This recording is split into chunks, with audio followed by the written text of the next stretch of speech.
সংযুক্ত আরব আমিরাত।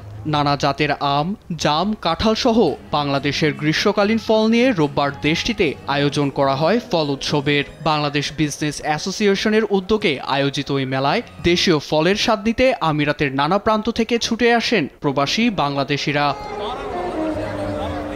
এদিন নানা বয়সীদের পদচারণায় মুখরিত হয় উৎসব প্রাঙ্গণ, যেন বাঙালিদের এক মিলন মেলা। দেশীয় ফলের সমারোহে মুগ্ধ তারা।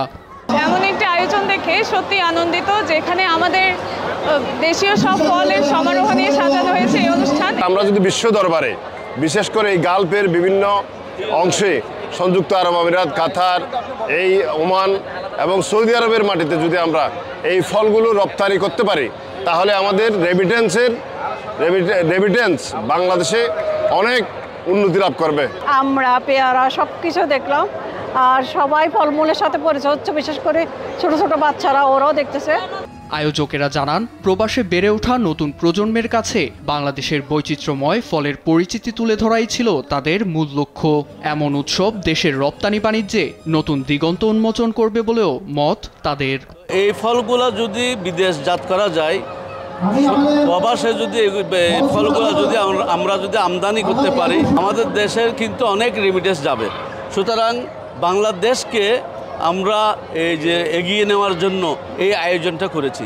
মেলায় ফল প্রদর্শনীর পাশাপাশি শিশু কিশোরদের জন্য আয়োজন করা হয় প্রতিযোগিতা, যা উপস্থিত সকলের মন ছুঁয়ে যায়। এছাড়া ভবিষ্যতে 3 থেকে 5 দিনের ফল প্রদর্শনী এবং বেচাকেনার আয়োজন করার প্রত্যাশা জানিয়ে বাংলাদেশ সরকারের সহযোগিতা চেয়েছেন আয়োজকেরা। যারা বাংলাদেশ থেকে ফ্রুটস অ্যান্ড ভেজিটেবলস নিয়ে আসেন, তাদের কিছু চ্যালেঞ্জেস রয়েছে, তারা আমাদের জানিয়েছেন কনসুলেটে এসে।